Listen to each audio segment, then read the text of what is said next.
네, 말씀은 마가복음 51탄이고요. 제목은 어린 양의 호산나라는 제목입니다. 마가복음 11장을 넘어왔어요. 11장 1절에서 11절까지. 마가복음 11장 1절에서 11절까지 말씀 같이 읽도록 하겠습니다. 그들이 예루살렘에 가까이 와서 감난산 벳바게와 베다니에 이르렀을 때에 예수께서 제자 중 둘을 보내시며 이르시되 너희는 맞은편 마을로 가라. 그리로 들어가면 곧 아직 아무도 타보지 않은 나귀 새끼가 매어 있는 것을 보리니 풀어 끌고 오라. 만일 누가 너희에게 왜 이렇게 하느냐 묻거든 주가 쓰시겠다 하라. 그리하면 즉시 이리로 보내리라 하시니 제자들이 가서 본즉 나귀 새끼가 문 앞 거리에 매어 있는지라. 그것을 푸니 거기 서 있는 사람 중 어떤 이들이 이르되 나귀 새끼를 부어 무엇하려느냐 하매 제자들이 예수께서 이르신 대로 말하되 이에 허락하는지라. 나귀 새끼를 예수께로 끌고 와서 자기들의 겉옷을 그 위에 얹어 놓음에 예수께서 타시니 많은 사람들은 자기들의 겉옷을 또 다른 이들은 들에서 벤 나뭇가지를 길에 펴며 앞에서 가고 뒤에서 따르는 자들이 소리 지르되 호산나 찬송하리로다. 주의 이름으로 오시는 이여 찬송하리로다. 오는 우리 조상 다윗의 나라여 가장 높은 곳에서 호산나 하더라. 예수께서 예루살렘에 이르러 성전에 들어가사 모든 것을 둘러보시고 때가 이미 저물매 12 제자를 데리시고 베다니로 나가시니라. 아멘. 네, 우리 보통 교인들이 이제 교인들끼리 기도 제목을 이렇게 나누기도 하죠. 여러분들도 나누시는지 모르겠는데 보통 교인들이 기도 제목을 나눌 때 어떤 기도 제목을 내놓느냐면 보통은 이제 자기가 속해 있는 어떤 가정과 뭐 아이들이 됐던 남편이 됐던 그런 가정과 또 내가 속해 있는 교회에 관한 기도 제목을 내놓을 것입니다. 그리고 조금 확장하면 이제 직장이나 사업처에 관한 그런 기도 제목. 그리고 조금 더 나가면 이 나라와 민족을 위해서 기도해 달라고 이렇게 기도 제목을 내놓기도 합니다. 그리고 이제 이건 보통의 교인들이고 약간 좀 성숙한 그런 교인들은 어떤 기도 제목을 내놓으냐면 내가 하나님의 기쁨이 되는 교인이 되게 해달라. 또 우리 교회가 하나님의 기쁨이 되는 교회가 되게 해달라. 또는 주의 일꾼이 되어서 열심히 사역을 하는 뭐 어떤 집사가 아니면 권사가 되게 해달라. 이런 기도를 내놓기도 합니다. 어떠세요? 이런 기도 제목을 갖고 계신 분이 혹시 계십니까? 그런데 이런 기도 제목 자체가 사실은 전부 인간에게 초점이 맞춰져 있다는 거예요. 그러니까 인간이 무엇을 해야 하고 인간이 무엇이 돼야 하고 인간이 하나님의 어떤 도구로서 쓰임 받는 그 어떤 목적들을 계속 기도로 표현하더라는 거죠. 그러니까 믿음이 훌륭하다고 하는 교회들도 하나님으로부터 사랑받는 교회가 될 수 있게 해달라고 기도해요. 이해가 되시죠? 하나님께 사랑받는 교회. 그러니까 저라면 여러분에게 어떻게 기도 제목을 내놓겠어요? 하나님께 사랑받는 종이 될 수 있도록 여러분이 기도해 주세요라고 기도 제목을 내놓더라는 거예요. 그런데 이런 인간 측에서 내놓는 이게 어떤 기도다? 인본주의적인 기도라는 거예요. 이거 하지 말라는 게 아니에요. 믿음의 수준이 안 되면 그 정도밖에는 사실은 할 수가 없는 거예요. 그런데 결과가 어떻게 되었든지 결국 목적하는 건 뭡니까? 인간이 추구하는 걸 해결하는 걸 기도라고 생각하는 거예요. 내가 사랑받는 주의 종이 되는 거. 내가 하나님께 사랑받는 존재가 되기 위해서 기도를 하더라는 거죠. 그런데 기도는요, 내가 원하는 걸 구하는 겁니까? 아니에요. 기도는 내가 원하는 것을 구하는 게 아니에요. 그러니까 나는 하나님한테 사랑받는 존재가 되는 건 누가 원하는 기도예요? 내가 원하는 기도예요, 그건. 내가 원하는. 하나님은 너를 사랑할 생각이 없어. 그런데 하나님이 사랑받는 존재가 되게 해달라고 기도해달래. 그럼 이게 뭐예요? 이걸 인본주의라고 하는 거예요. 그래서 이런 유가 다 종교로 형성되어져 가는 거예요. 종교. 모든 종교는 다 인간이 위주가 되어 있어요. 그러니까 옛날 어른들이 새벽마다 정화수를 떠다 놓고 막 비나이다를 하잖아요. 그 내용이 어떠하든지 그게 무슨 기복적이든 아니면 신에게 뭐 사랑을 받는 존재가 되든 내용이 다 인간 측에서 무언가를 내놓는 그런 것들을 우리는 기도라고 생각을 하더라는 거예요. 그런데 기독교는요, 기도를 그렇게 이야기하지 않습니다. 기독교가 말하는 기도는 뭐냐? 하나님의 뜻이 이루어지게 하옵소서가 기도예요. 그러니까 하나님은 나를 사랑하셔야 돼. 이게 하나님의 뜻이 아닐 수도 있잖아요. 그렇죠? 그러면 그런 기도를 하면 그게 인본주의적인 기도라는 거예요. 그러니까 하나님의 뜻을 구하는 기도. 그러니까 주기도문에도 그 말씀이 나오잖아요. 하나님의 뜻이 이 땅 가운데 이루어지게 하옵소서. 그러니까 하나님의 뜻이 이루어지는 게 중요한 거지 내 뜻이 이루어지는 게 중요한가요? 여러분, 교회가 사랑을 받는 게 하나님의 뜻이 이기를 바라는 건 문제가 없지만 그게 꼭 그렇게 돼야 되는 건 아니라는 거예요. 그래서 우리 인간들은 계속해서 고집을 부리죠. 하나님 앞에. 자기 뜻을 주장하면서 나는 하나님께 사랑받을 만한 사람이 되고 싶습니다라는 고집을 부리는 거예요. 그런데 진짜 기도는 뭐냐면 내가 추구하는 목적이 꺾이는 거예요. 내가 추구하려는 그 추구가 어떤 건지 모르지만 우리 인간이 갖고 싶은 모든 것이 다 꺾여지는 게 그게 기도라는 거예요.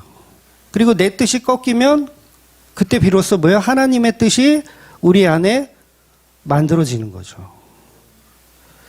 그래서 예수님을 비롯한 예수님도 마찬가지예요. 예수님도 겟세마네 기도하실 때 어떻게 하셨습니까? 내 뜻대로 마옵시고 하나님의 뜻대로 하옵소서 기도를 하신 거예요. 그런데 하나님 뜻은 내가 모르겠고 내 뜻은 일단은 좀 이 잔을 피하는 것이니 요거를 좀 들어주시옵소서라고 기도를 하면 그 기도한 거예요? 안 한 거예요? 기도를 안 한 거예요.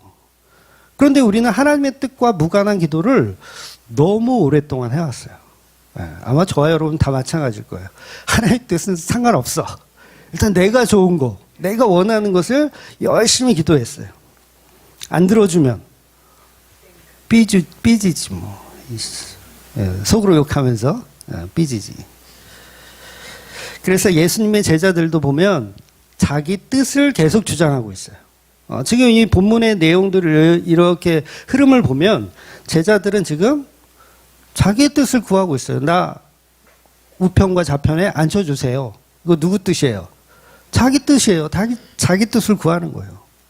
그런데 성령이 임하고 나면 이 제자들이 나중에 이제 성령이 임하고 나면 자기 뜻을 구합니까? 자기 뜻을 안 구해요. 자기 뜻은 자꾸 꺾이고 인간의 뜻은 사라지고 점점 예수님의 뜻만 나타내어진다는 거예요. 그래서 그 예수님의 뜻이 자꾸 나타내어지는 게 내 의는 꺾이고 예수님의 뜻이 자꾸 나타나는 게 기도하는 사람이라는 거예요. 그게. 여러분, 기도는 철야, 새벽, 달달달 이렇게 한다고 그게 기도가 아닌 거예요.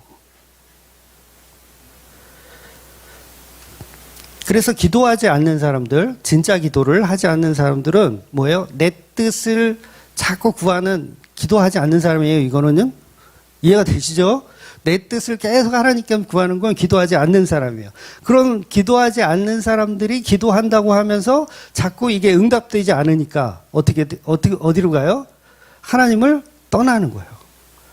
가룟 유다가 그렇고 뭐 신약에서는 뭐 데마라고 하는 사람이 그렇고 아나니와 삽비라도 마찬가지죠. 다 자기 뜻을 구하는 거예요.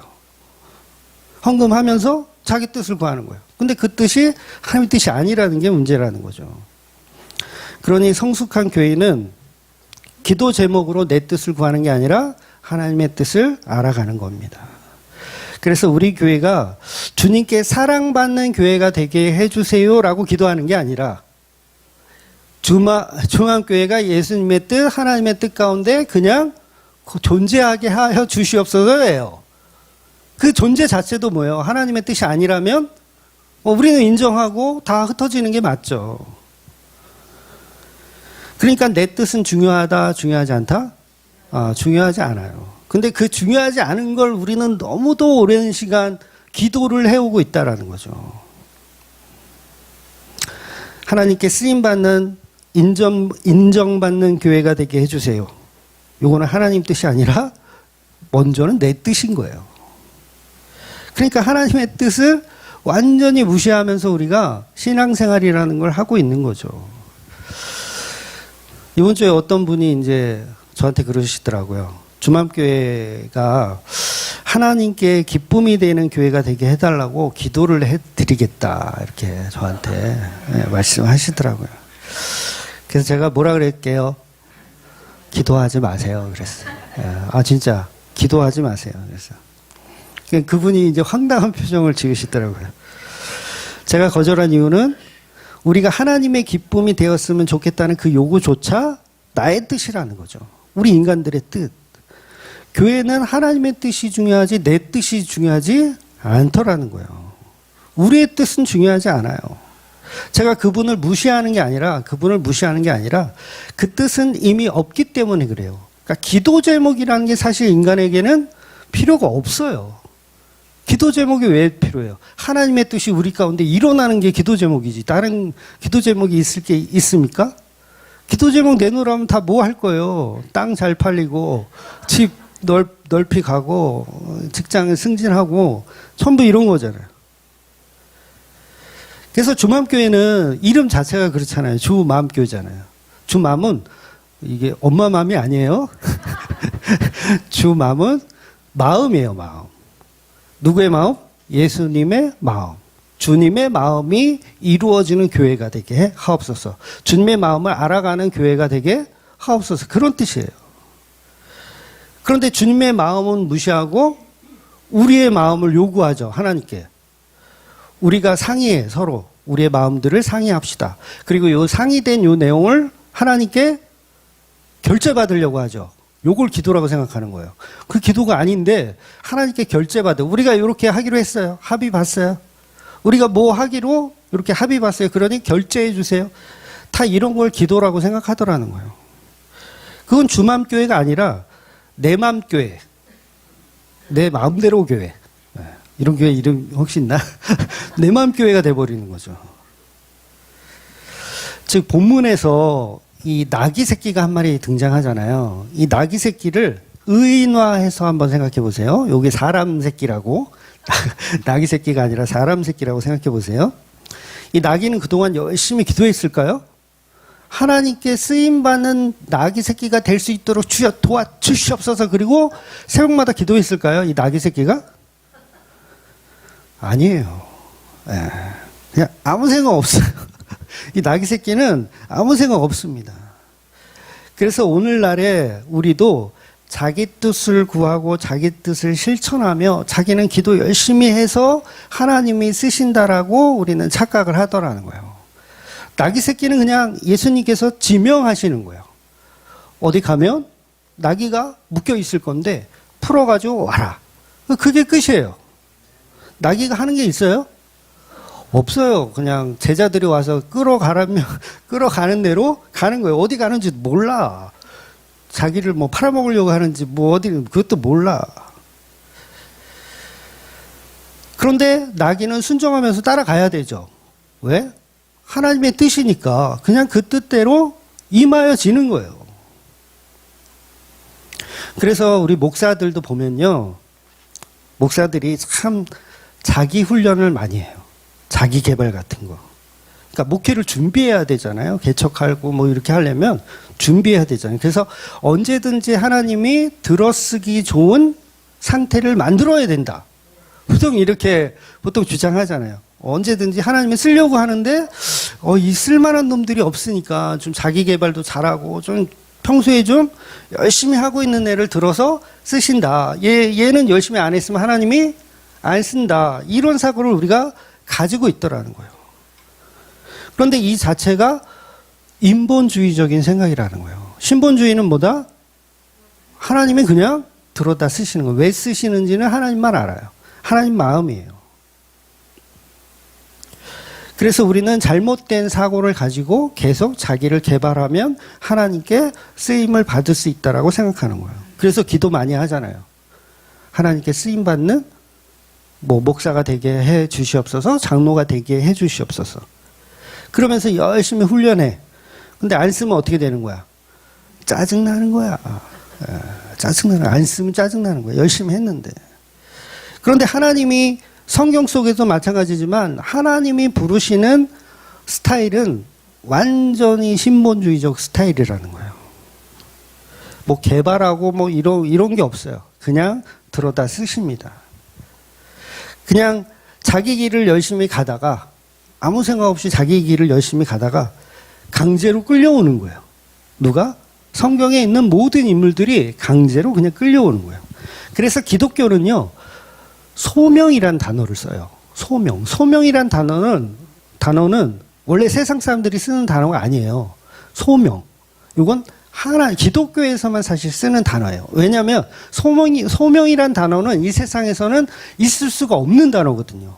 왜냐하면 이 세상의 스타일은 뭐냐면 준비하고 완벽하게 자기가 준비된 사람을 쓰는 게 원칙이지. 근데 기독교는 소명이란 말을 쓴단 말이에요. 소명은 뭐냐면 아무 재능도 능력도 없는데 들어다가 쓰는 걸 소명이라고 하는 거예요. 세상에는 소명이 있을 수가 없어요.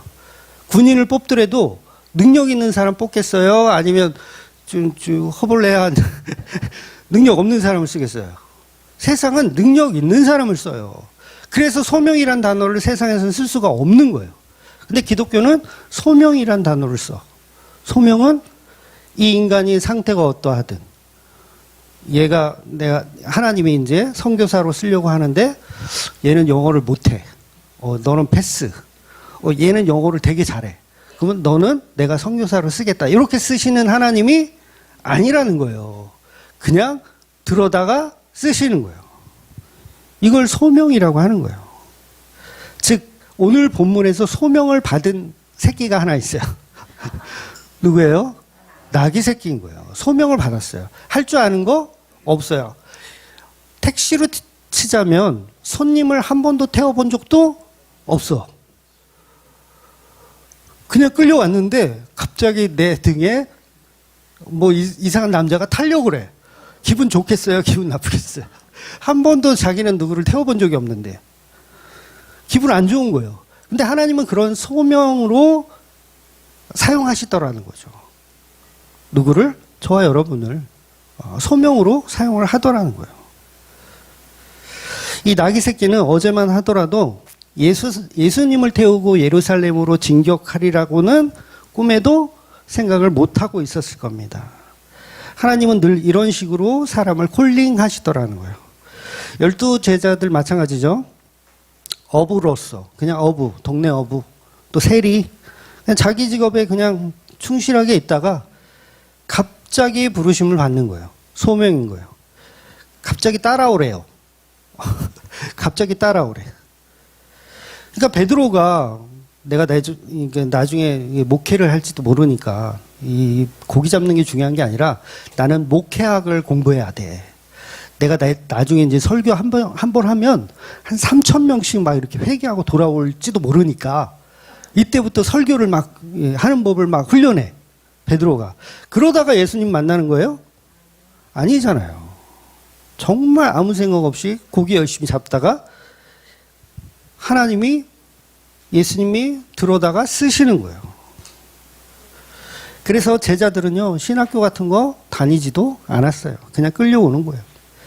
그래서 성경은 일부러 인간의 능력 없음을 계속 어필을 하고 있는 거예요. 인간은 능력 없다. 우리가 잘 아는 기드온의 300용사 이야기 잘 아시죠? 당시 이스라엘 군대가 상대해야 할 그 미디안 군대는요, 미디안 연합군이라고 할 수 있는데 13만 5천 명이에요. 13만 5천 명. 그런데 이스라엘 군대는 몇 명이었냐면 3만 2천 명 정도 있어요. 그러면 거의 4배? 5배죠. 싸우면 지겠죠. 근데 하나님이 3만 2천 명도 많다. 아니 13만 명을 상대해야 되는데 3만 2천 명 많다. 그러면서 집에 가고 싶은 사람은 쫄리는 사람 집에 가라. 이런 거예요. 쉽게 얘기해서. 쫄리는 사람 집에 가라. 그랬더니 22,000명이 집으로 갔어요. 한 10,000명 남았어요. 10,000명 남았는데 이제 10,000명하고 13만 명하고 싸워야 돼. 근데 하나님이 10,000명도 많다는 거예요. 환장하겠죠. 기도원 입장에서는 환장하겠죠. 그래서 이제 물가로 데려가서 물을 마시는데 그 물을 마시는 폼을 가지고 누가 전쟁에 내보낼지를 결정하는 거예요. 그런데 개처럼 물을 핥아먹는 300명이 있었고 나머지는 고개를 쳐박고 물을 먹는 나머지 몇 명이에요? 7,700, 하여튼가 10,000명 중에 9,700명이죠. 네, 9,700명이 이제 쳐박고 먹었어요. 그러니까 쳐박고 먹은 사람은 집에 가라. 물을 이렇게 개처럼 핥아먹은 사람이 300명이 뽑히는 거예요. 그럼 보세요. 왜 이렇게 하나님은 300명만 데리고 전쟁에 내보내실까? 그 이유가 성경에 명확하게 기록이 되어 있어요. 사사기 7장 2절에 보면 이렇게 써 있어요. 자기들이 힘이 세워서 이긴 줄 알고 스스로 자랑할까 염려되어. 그러니까 이스라엘이 군대가 많아서 이기면 야, 이건 우리가 힘이 세서 이겼다. 이렇게 왜곡된 해석을 할까봐 하나님이 일부러 집에 갈 사람 집에 보내고 300명만 추린 거예요. 300명은 사실 용사가 아니죠. 용사도 아니에요. 걔네들은 개처럼 물 먹은 애들. 딱 폼을 보니까 개처럼 물 먹은 애들. 그러니까 이 300명을 뽑는 기준은 뭐였어요? 개 같은 애들. 개 같은 애들. 리얼이에요. 성경이 그대로 표현하고 있어요. 리얼. 개같이 물을 먹은 애들 300명을 뽑은 거예요. 그러니까 이들이 뭐예요? 소명을 받은 거예요. 누가 싸움을 잘하는가?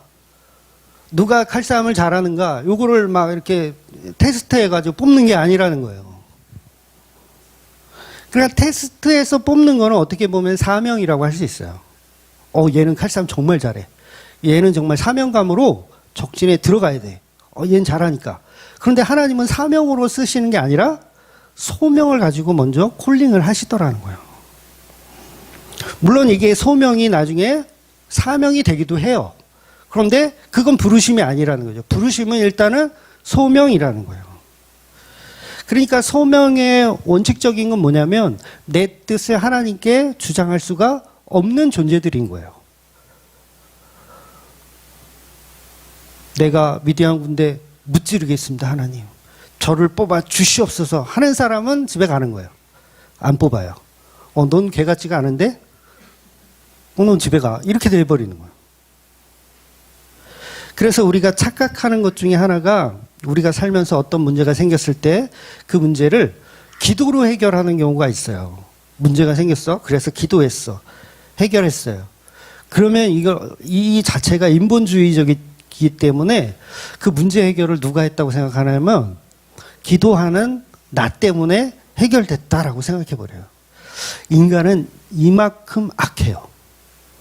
기도를 해놓고도 그 기도에 응답 주신 하나님께 영광을 돌리는 게 아니라 내가 기도했기 때문에 이 일이 해결이 되었다라고 우리는 그렇게 믿어버리더라는 거예요.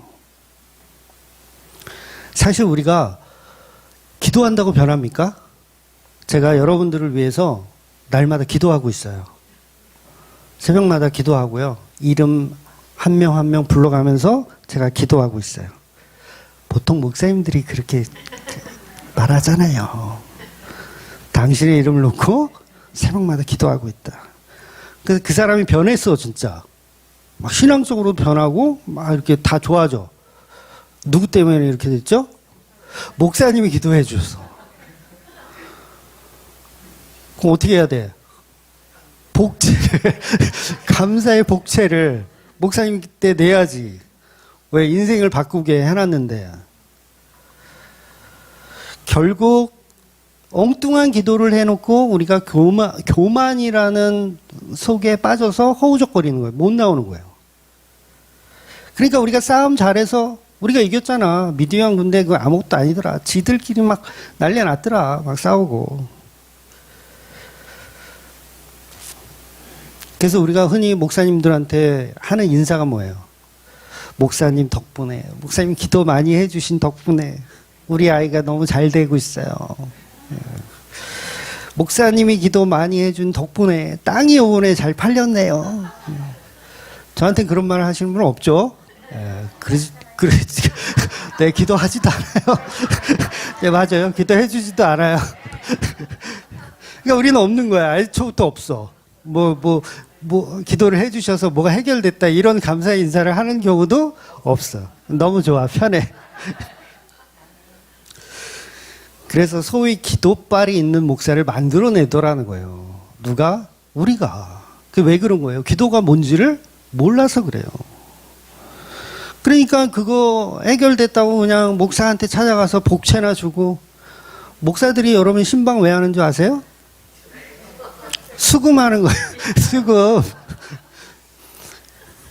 이거 너무 비하라고 생각하실 수도 있지만, 제가 볼 때는 거의 맞는 것 같아요. 그냥 수금하는 거예요. 근데 기도는 하나님의 뜻이 우리 가운데 임하여 주시옵소서라고 기도하는 거예요. 나귀 주인이, 오늘 본문의 나귀 주인이 그러잖아요. 아니, 누구신데 남의 귀한 나귀를 풀어가느냐 했을 때 제자들이 그러잖아요. 주가 쓰시겠다 하라. 그러니 주인이 어서 가져가시오 이러는 거예요. 제정신 아니죠? 요걸 소명이라고 하는 거예요. 그러니까 나귀의 그 주인이 됐는지 관리자가 됐지는 모르겠지만 그들도 하나님의 소명에 동참하고 있는 거예요. 왜 그걸 왜 줘요? 따져야죠. 주가 누군데? 어떤 주? 그 있잖아. 나사렛 그 주? 이렇게 따져요? 안 따져요? 안 따지고 그냥 주는 거예요. 근데 우리는 이런 말씀들을 또 악용합니다. 오늘 설교 제목 그러면 주가 쓰시겠다 하라. 당신의 목에 걸린 그 금 목걸이를 주가 쓰시겠다 하라. 그렇잖아요. 집에 있는 나귀 새끼 그래도 비쌀 거 아니에요, 그거. 그 비싼 거를 주가 쓰시겠다 하면 어떻게 돼요? 드려야 되잖아. 당신의 퇴직금을 주가 쓰시겠다 하라. 그러면 내놓을 수밖에 없어. 또 주가 쓰시겠다는데 또 우리는 또 마음이 약해서 또. 그러니까 기도는 나보다 강한 상대에게 나의 문제를 해결받는 게 기독교가 말하는 기도가 아니라는 거예요. 그냥 하나님의 뜻이 우리 가운데 일어나게 하여 주시옵소서. 그래서 오늘 본문은 이제 그런 나귀를 통해서 예수님께서 예루살렘으로 입성하시는 내용입니다. 이 내용은 사복음서에 다 나오는 내용이에요. 그만큼 중요하고 굉장한 메시지가 담겨져 있다는 거죠. 우연하게도 이제 다음 주가 종료주일이에요. 한국교회가 지키는 종료주일. 그러니까 종료주일이 뭐냐면 종료 나무가지를 흔들면서 호산나를 외친 이날을 기념하는 날이에요. 그래서 종료주일을 시작으로 고난주간이 이렇게 이어지고, 고난주간에 이제 금요일, 성금요일에 예수님 돌아가시고, 그 다음에 부활하시는 거죠. 주일날 부활하시는 거. 그러니까 오늘 본문은 이제 마가복음 이제 11장으로 넘어왔는데, 이 11장은 이제 예수님이 십자가에 달리시기 이제 일주일도 채 남지 않은 그런 시기예요. 일주일도 지금 안 남은 거예요. 그래서 본문에서 호산나 사건은 그동안 많은 사람이 예수님의 이적을 보고 기적을 봤어요. 그래서 예수님이 메시아일지도 모른다라는 어떤 눈에 보이는 확신이 생긴 거죠. 그래서 지난주에도 우리가 어떤 내용 나눴습니까? 그 유명한 거지 바디메오의 눈을 많은 사람들이 보는 가운데서 치료를 해주셨어요. 그러니까 사람들이 이분은 정말 메시아가 맞구나라고 확신할 수밖에 없잖아요. 계속 그런 기적들을 보여주셨고, 오병이어, 칠병이어도 보여주셨고, 귀신 들린 자를 쫓아내시고, 하여튼간 많은 기적을 보여주셨기 때문에 예수님께서 고작 나귀 새끼를 타고 예루살렘을 입성하더라도 비웃는 게 아니라 그분을 정말 메시아라고 믿고 지금 막 난리가 난 거예요. 이 행렬의 규모가 얼마나 어마어마했던지 바리새인들이 깜짝 놀랄 정도였어요. 바리새인들이 야 이거 큰일 났다. 야 이거 요즘 말로 못했다. 야 큰일 났다. 지읒됐다. 막 이러면서 야 이거 혁명이 이제 드디어 일어나는구나라고 이제 우리 큰일 났다라고 생각할 정도로 그 규모는 어마어마했어요. 솔직히 바리새인들은요 예수님과 그 제자들 일당들이 다시 돌아갈 줄 알았어. 갈릴리로. 왜냐하면 이미 예수님 죽이려고 사람들을 이미 이렇게 포섭을 해놓은 상태였거든요. 그래서 이 정도면 겁을 먹고 도망갔겠다라고 생각했는데 예수님 전혀 겁을 먹지 않으셨어요. 그리고 나귀를 타고 예루살렘에 입성하시는 겁니다. 그래서 그런 이적과 기적을 행하시는 그 예수님을 보고 백성들은 하나같이 응원을 하고 있어요. 다윗의 자손이요 드디어 오셨다라고 하면서 다윗의 나라를 찬송하며 자기의 옷을 벗어서 예수님이 지나는 길에 깔고 종려나무 가지를 꺾어서 막 흔드는 거예요. 예수님이 가는 길을 응원하고 있는 거죠. 그래서 본문의 시작을 보면 예수님께서 이제 예루살렘에 입성하기 전에 감람산이라는 곳에서 이제 서 계세요. 감람산에. 그래서 이 감람산은 구약의 선지서에도 나오는 그 스가랴라는 그 선지서에 나오는 아주 중요한 대목이거든요. 그 부분을 14장 4절을 제가 읽어드리면 스가랴서 14장 4절 앞부분을 읽어드리면 그날이 오면 주께서 예루살렘 맞은편 동쪽 감람산 위에 발을 디디고 서실 것이다 라고 표현되어 있어요. 스가랴서에 그렇게 표현되고 있어요. 그러니까 본문에서 예수님이 서신 지금 감람산에 서 계신 이게 뭐예요? 유대인들이 의미하는 바로 그 산인 거예요. 그러니까 메시아의 출현과 동시에 종말론적인 어떤 말씀의 계시가 이제 이루어지는 게 예수님의 모습인 거죠. 그래서 이미 예수님의 이 모습은요, 스가랴서에 예언이 되어 있다라는 거예요. 그래서 이제 요새 세대주의자 해석을 보면 예수님의 재림이 이제 감람산에서 일어날 것이다. 카페에도 어떤 분이 그런 질문을 최근에 했던 것 같은데 예수님의 재림이 감람산에서 이루어질 것이다. 그래서 왜 스가랴에 그렇게 써 있으니까. 그래서 오늘 본문에 예수님이 재림하실 때도 감람산에 오실 것이다. 근데 절대 아닙니다. 예수님 재림은요 감람산에서 오신다는 그 얘기를 스가랴서가 이야기하는 게 아니라 오늘 본문의 예수님을 스가랴서는 이야기하고 있는 거예요. 초림 예수죠. 쉽게 얘기해서 초림 예수. 그래서 예수님의 재림은요, 여러분 잘 들으셔야 돼요. 이거 자꾸 헷갈리시는 분이 있는데, 막 어떤 분들은 재림 신앙이 없다. 한국교회 재림 신앙이 없어서 이렇게 막 그렇다 그런데 절대 아닙니다. 재림 신앙은 왜곡되어지면 안 돼요. 예를 들어서 제가 한 표현해 드릴게요. 올림픽 경기를 하는데 뭐 유도나 레슬링 같은 거는 한판승이 있잖아요. 한판승. 그래서 막 경기를 하는데 막 우리 선수가 막 지고 있다가 쫄리고 있다가 갑자기 업어치기로 해서 한판승을 했어요. 그러면 그 밑에 자막 어떻게 나와요, 이제? 결승이었어. 이게 금메달이냐 은메달이냐 결승이었어. 자막이 어떻게 나와요? 이게 넘기는 순간 심판이 길을 들겠죠. 이렇게 이겼다고. 그 순간 자막이 딱 나오면서 누구누구 금메달 획득. 그러면서 막 뛰고 난리가 나. 근데 여러분 진짜 금메달을 획득하는 거는 사실 시상식에서 목에 걸어야 돼요. 그게 진짜예요. 그런데 뭐예요? 이미 판정은 끝났죠. 이미 판정은 끝났어요. 그러니까 재림은 십자가 없이는 불가능한 거예요. 십자가 자체가 이미 재림의 완성이나 다름이 없는 거예요. 그러니까 시상식은 사실 없어도 되는 거야. 그건 어차피 기다리면 그 순서가 주어져. 근데 이미 금메달 획득은 한판승을 하는 순간 이미 끝나는 거예요. 양궁 같은 경우는 막 쏘다가 텐을 한 방 마지막에 쏘면 자막이 떠요. 대한민국 선수 뭐 금메달 획득 이렇게 써버리는 거예요. 그러니까 그 금메달 획득이라는 그 사건 자체가 뭐예요? 그게 십자가인 거예요. 그러니까 십자가를 믿으면 그 십자가 안에 시상식은 당연히 따라오는 거예요. 근데 십자가가 없어. 한판승을 한 적이 없어. 근데 재림을 기다리고 있어. 시상식을 기다리고 있어. 그걸 뭐라 그런다? 미친놈이라고 그러는 거야. 자기는 한판승을 한 적이 없고 텐을 쏜 적이 없는데 시상식에 나 금메달, 나 금메달이야. 나 받을 거야. 막 이러고 있어. 근데 실제로 한판승을 넘기고 텐을 쏜 선수는 어떨까요? 마음속에 이미 금메달이라는 거 확정이 되어 있어요. 그러니까 그 재림의 그 신앙은 십자가를 투영한 재림인 거예요.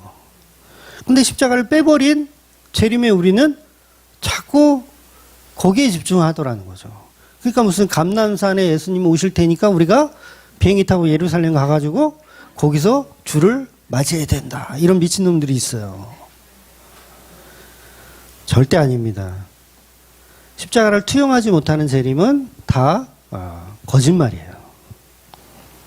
그래서 감람산은 이제 예루살렘에서 한 3km 정도 떨어진 곳이고 해발 800m. 그러니까 예루살렘 성전보다 약간 높다 그래요.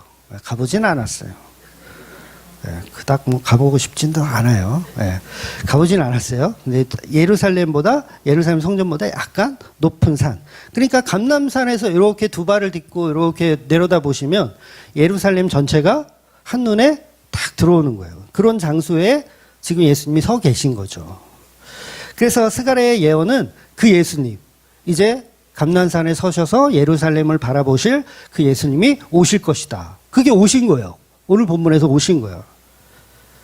그래서 뭐예요? 말씀이 응하여진 거예요. 말씀이 응하여진 거.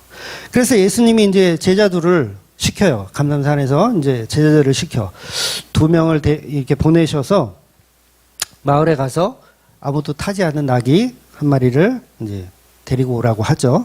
그래서 본문에서 나귀를 풀어오라는 뜻은 서론에서 말씀드렸다시피 소명으로 나귀를 데리고 오라는 뜻인 거예요. 소명으로. 그러니까 여러분의 재산을 내놓으라는 게 아닙니다.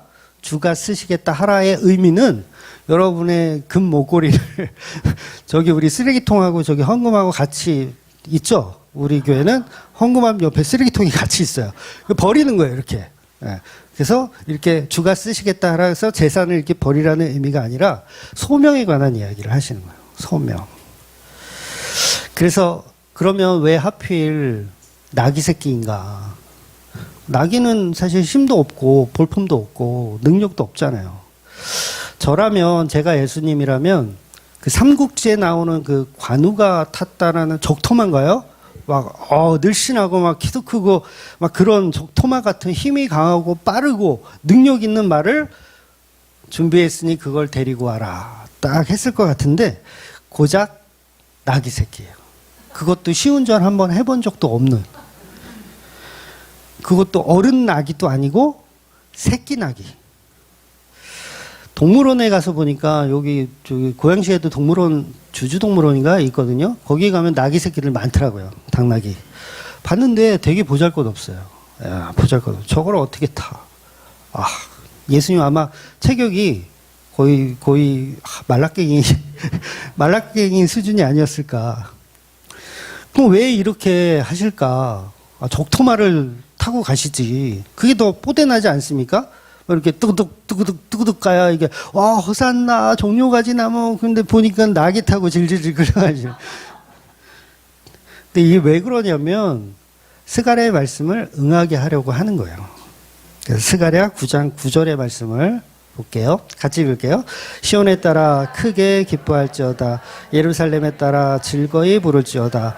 보라, 내 왕이 내게 임하시나니 그는 공의로우시며 구원을 베푸시며 겸손하여서 나귀를 타시니 나귀의 작은 것 곧 나귀 새끼니라. 나귀 중에서도 작은 것, 나귀 새끼를 타고 가시는 거예요. 그러니까 스가랴서의 예언이 오늘 본문에 이루어진 거죠. 이루어진 거예요. 그러니까 또 어떤 분들은 또 예수님이 구약을 능통했기 때문에 요거 일부러 이렇게 다 짜맞힌 거다. 막 이렇게 해석하는 그런 신학자들도 있어요. 절대 그렇지 않습니다. 예수님의 말씀이, 하나님의 말씀이 예수님에게 응하여지고 있는 거예요. 그래서 다윗의 자손이신 메시아는 반드시 강하고 위대하고 대단한 사람인데 어떤 모습으로 간다? 겸손하고 초라한 모습으로 등장하더라는 거예요. 요게 스가랴서에 예언되어져 있다는 이 자체만으로 우리는 의문을 품어야 돼요. 그러니까 신약을 예수님을 아직 오시지 않은 예수님을 우리가 구약만 가지고 연구한다고 하면 이거 해석이 될까요? 안 돼요. 아니 족터머를 타고 오시는 예수라고 써놔야지 메시아가 왜 나귀를 타고 오실까? 전혀 이해가 안 돼요. 그래서 인간들은 어떻게 해석하냐면 겸손이구나 이렇게 해석해버려요. 겸손. 어떤 겸손? 그 있잖아요. 사장님이 카드만 주고 집에 가는 그런 겸손. 이해가 되세요? 제가 여러분들한테 겸손한 척 되게 많이 하잖아요. 그런 겸손. 별로 안 했나요? 그러니까 이 겸손이, 그러니까 우리 기독교에서 말하는 겸손이 아니라, 그 겸손은 종교에서 다 있잖아요. 스님들이 하는 거 그거 겸손 아닙니까? 겸손이잖아요. 그런 겸손으로 예수님을 오해하더라는 거예요. 근데 예수님의 겸손은요, 그런 겸손이 아니에요. 어떤 겸손이냐면, 십자가에 죽는 겸손이에요. 그냥 인간적으로 겸손한 그 겸손이 아니라는 거예요. 그래서 오늘날도 보면 교회들이 무엇을 추구하냐면 청빈을 추구해요. 교회들이. 그러니까 청빈한 목사를 보면 열광해요. 그래서 그런 교회를 또 찾아 일부러. 좀 착한 목사 없나. 그래서 뭐 어떤 교회는 그러더라고요. 우리는 건축이 없고, 그 다음에 헌금 강요가 없고, 뭐가 없고, 이렇게 종교적으로 겸손한 교회임을 드러내. 속지 마세요, 여러분. 그거 가짜예요. 가짜입니다. 우리 교회는 돈이 필요해요. 필요해요. 그래서 연보를 저기다 제발 버려달라고. 제발 버려달라고. 이러는 거잖아요. 그런데 겸손한 척, 종교적인 겸손으로 가는 그것도 잘못된 거라는 거죠.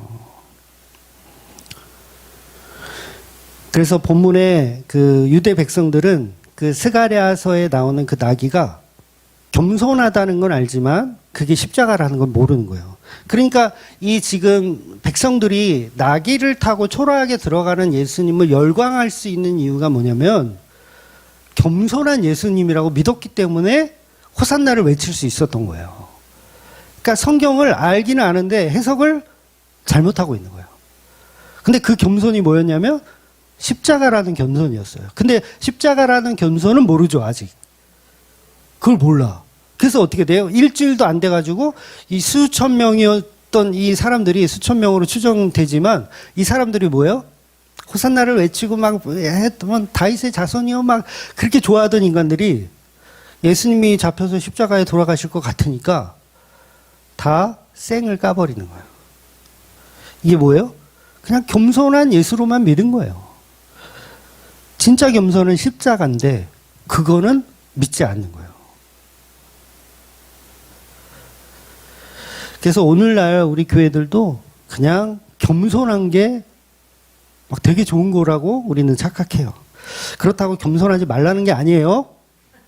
나는 원래 성격이 이래. 막 이러면서 막 하라는 게 아니에요. 그러니까 욕심 없는 예수, 욕심 없는 우리 목사님, 윤리적이며 도덕적인 우리 목사님, 이렇게 인격을 갖추면 마치 잘 믿고 있는 거라고 우리는 착각을 하더라는 거죠.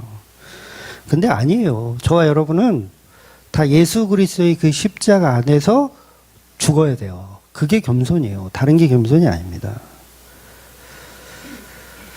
그러니까 오늘날 지금 이 유대인들이 불렀던 호산나, 그 다음에 오늘날 우리가 부르고 있는, 한국 교회들이 부르고 있는 호산나 찬양은 십자가가 없다면 그건 다 거짓말이에요. 다 거짓말.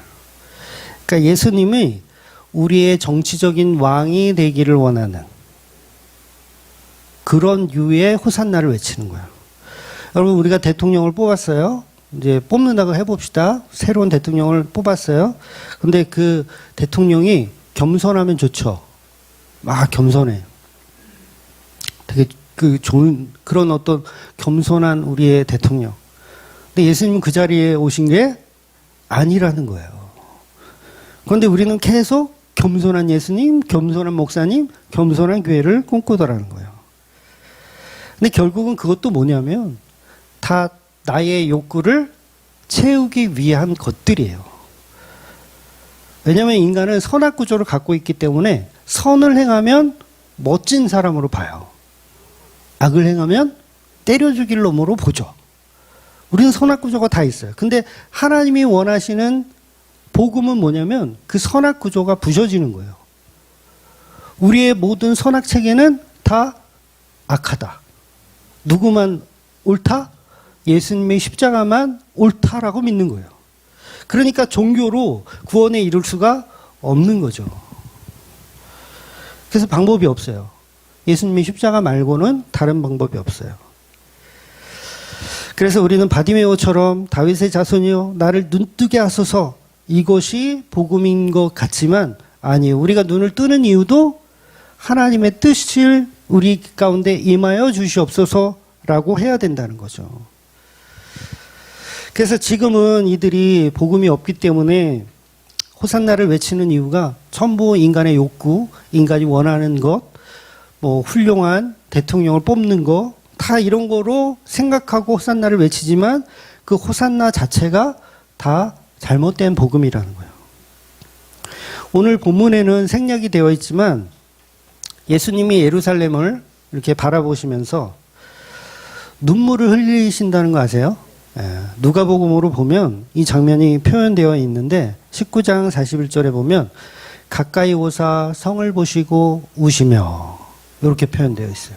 가까이 오사 성을 보시고 우시며. 그러니까 본문은 영광스러운 다윗의 왕으로서 예수보다는 고난받는 종으로서의 예수, 즉 하나님의 어린 양으로서의 예수로 십자가에 죽기 위해서 예루살렘에 입성하고 계신 거예요. 그거를 제자들은, 유대인들은 아무도 몰라요. 누구만 알아? 예수님 자신만 알고 계신 거예요. 그래서 본문에서 예수님은 예루살렘을 입성하셔서 성전을 이렇게 둘러만 보세요. 둘러보시고 아무 일도 하지 않으세요. 둘러보시고 아무 일도 안 하고 그냥 배단위로 다시 나가버리세요. 너무 허무하지 않으세요? 이 행진의 이거에 비하면, 행진을 이렇게 했다고 생각하면 이게 어떻게 돼야 되냐면, 이게 어떻게 돼야 정상적이냐면, 행진 막 수천 명이 이제 몰려왔어, 예루살렘으로. 바리새인들은 지금 덜덜덜 떨고 있어. 야, 큰일 났다. 혁명이 드디어 일어났다. 그러면 예수님이 예루살렘 앞에 딱, 성전 앞에 딱 서서 뭐라고 외치셔야 될까요? 제사장 이놈의 새끼들아 다 나와라. 바리새인들 쪽수가 그렇게 많지 않아요? 다 나와라. 사두개인들 다 나와서 무릎을 꿇어라.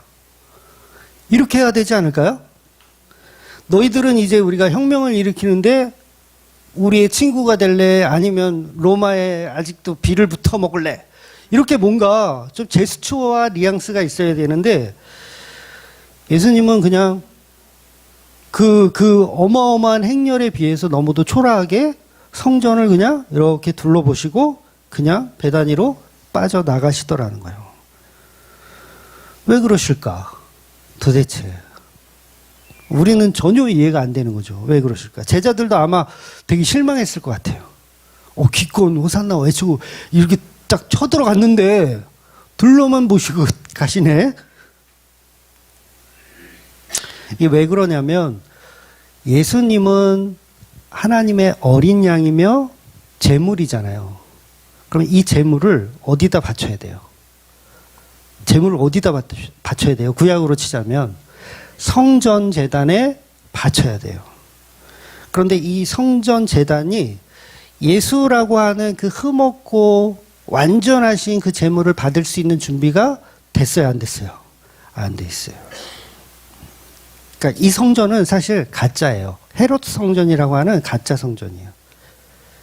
그래서 예수님이 이제 뒤에 나오지만 15절에 가면 이 성전을 척결해 버리세요. 부셔버려라. 너네들 기능 없다. 부셔버리시는 거예요. 그래서 강도의 소굴로 만들어 놨다. 너네들은 나라는 하나님의 어린 양을 제사 드릴 이 준비나 뭐 이런 게 전혀 안 돼 있다. 그래서 예수님께서 눈물을 흘리시는 이유가 뭐냐면 백성들이 그동안 예배할 수 있는 장소가 있었다 없었다? 없었던 거예요. 한 번도 예배드리지 못한 거예요. 아니 이런 곳에서 다 우상을 숭배하고 있었던 거죠. 그래서 예수님이 이제는 진짜 제물로 오셨잖아요. 진짜 제물, 어린 양으로 죽으러 오셨잖아요. 인간의 죄를 다 담당할 수 있는 예배 처소가 예수 그리스도를 통해서 이제 새롭게 만들어지는 어떤 기쁨의 눈물도 여기에 포함되어 있는 거예요. 두 가지가 다 들어있는 거죠. 이제 온전한 성전이 될 그 사람들을 보며 기쁨의 눈물을 흘린다고 해석해도 무방하다는 거예요. 그러니까 지금 백성들은 종려나무를 흔들고 호산나를 외치는데 외치는 것까지는 좋은데 뭐가 빠져 있냐면 십자가가 빠져 있다는 거예요. 여러분 요한계시록에 보면 이 종려나무 가지를 흔드는 내용이 나와요. 굉장히 이건 놀라운 말씀인데 우리 같이 한번 볼까요? 요한계시록 7장 9절에서 10절 말씀 같이 읽을게요. 이 일 후에 내가 보니 각 나라와 족속과 백성과 방언에서 아무도 능히 셀 수 없는 큰 무리가 나와 흰 옷을 입고 손에 종려가지를 들고 보좌 앞 어린 양 앞에 서서 큰 소리로 외쳐 이르되 구원하심이 보좌에 앉으신 우리 하나님과 어린 양에게 있도다 하니 아멘. 호산나를 외치는 그 배경이 똑같아요. 똑같아. 호산나를 외치는 거예요. 백성들이 종려나무 가지를 흔들면서. 그런데 오늘 본문과 이 요한계시록과 뭐가 다르냐면 한 가지가 빠져 있죠. 어린 양이 빠져 있어요. 요한계시록은 누구 앞에서 호산나를 외치는 거예요? 하나님의 어린 양 앞에서 호산나를 외치는 건데 오늘 본문의 마가복음에서는 하나님의 어린 양 앞에서 호산나를 외치는 게 아니라 우리의 욕구를 해결해 줄 다윗의 자손에게 호산나를 외치더라는 거예요. 그러면 오늘날 우리 한국교회가 호산나를 외치는 이유가 과연 어린 양 앞에서 호산나를 외치고 있는가? 아니면 마가복음에 나오는 이 어리석은 백성들처럼 그저 우리의 기도의 욕구를 채워주는 그 존재에게 호산나를 외치고 있는가의 요 차이가 우상숭배와 신앙의 차이가 되더라는 거죠.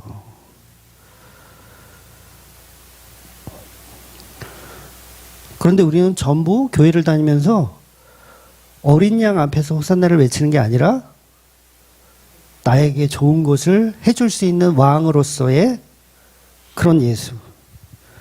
이거는 그냥 뭐 산신령 믿는 것보다 못해요. 예. 깜짝 놀래요. 용왕님께 기도하는 거야. 이건 완전히. 하나님을 우상숭배로 섬기는 곳이 교회예요. 물론 다 그렇다고 단정 지을 수는 없지만 하나님이라는 우상을 섬기고 있는 게 한국 교회들인 거예요. 그러니까 절이나 교회나 레벨이 거의 똑같아. 이름만 다를 뿐이지 우상을 섬기고 있는 거예요.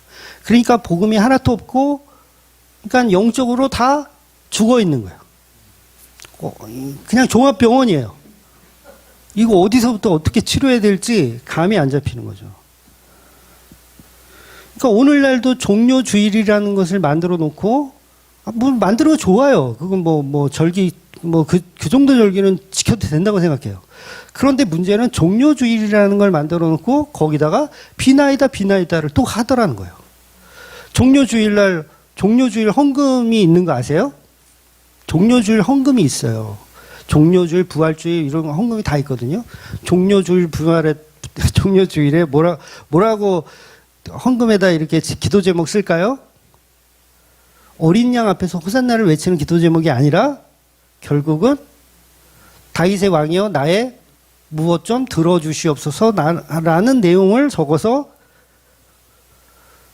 교회에 바치더라는 거죠. 그러니까 이 모습이 야고보와 요한처럼 예수님 한 자리 주세요 하고 똑같은 거예요.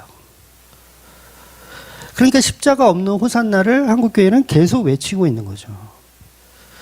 그러나 성도들은 세상적인 복을 받으려고 호산나를 외치는 게 아니라 그 마리아가 옥합을 깼던 그 사건 있잖아요. 그 느낌으로, 그 느낌이 어떤 느낌이냐면 이제 예수님 돌아가십니다. 내가 예수님을 장례하기를 원합니다. 그 느낌이라는 거예요. 그러니까 거기에는 어떤 목적이나 어떤 이런 게 없어요. 뭐만 있어요? 예수를 사랑하는 마음만 있는 거예요. 그러니까 호산나를 외치는데 마음이 전혀 다른 거죠. 무엇을 얻기 위한 호산나가 아니라 그분이 정말 나의 주되심을 인정하는 호산나하고는 다른 거죠. 십자가에 죽는 그 예수가 나의 구세주이심을 인정하는 호산나. 여러분, 이스라엘 백성들은요, 선민사상이라는 게 있어요. 구원의 확신을 갖고 있을까요? 없을까요? 구원의 확신을 갖고 있어요. 이미 결정되어 있다고 믿어요. 우리는 유대인이고 우리는 하나님께 선택받았다. 죽으면 어디 간다? 천국 간다라고 100% 확신하고 있어요. 그런 그들이 호산나를 외친다고 생각해 보세요. 호산나는 나를 구원하소서예요. 이미 구원의 확신이 있는 것들이 나를 구원하소서 하는 이 말이 맞아요, 틀려요? 이게 뭐야, 이게? 모순이에요. 모순. 그러니까 오늘날 우리 교회들도 구원의 확신 다 있잖아요. 구원의 확신이 있다면서 호산나를 외치고 뭐 하는 거야? 왜 외쳐? 그러니까 구원은 결국 따놓은 당상이라고 생각하는 그런 자들이 가짜 호산나를 외치는 거예요. 그런데 내가 진짜 호산나를 외쳐야 돼. 난 지금 구원이 필요해. 그런 사람은 어떤 사람일까요? 세리, 창녀, 뭉둥병자, 정말 구원이 불가능할 것 같은 자들이 호산나를 외치는 거예요. 그게 진짜인 거예요. 그래서 우리가 다 죄인임을 인정할 때 호산나가 나오지, 나는 구원받을 가치가 있고 충분한 사람이야 라고 하는 호산나는 다 가짜라는 거예요. 다 가짜. 그래서 예수님의 우편에 있었던 그 구원받은 강도가 마지막에 뭘 외친 거예요? 그 친구가 호산나를 외친 거예요. 당신 나라 임하실 때 나를 좀 데려가 주시옵소서. 호산나를 외친 거예요. 왜냐하면 나는 구원받을 만한 자격이 없음을 알기 때문에 호산나를 외친 거예요. 그런데 우리는 이런 강도의 호산나가 아니라 전부 야고보와 요한과 같은 한 자리 주시옵소서라는 호산나를 외치고 있다라는 거예요.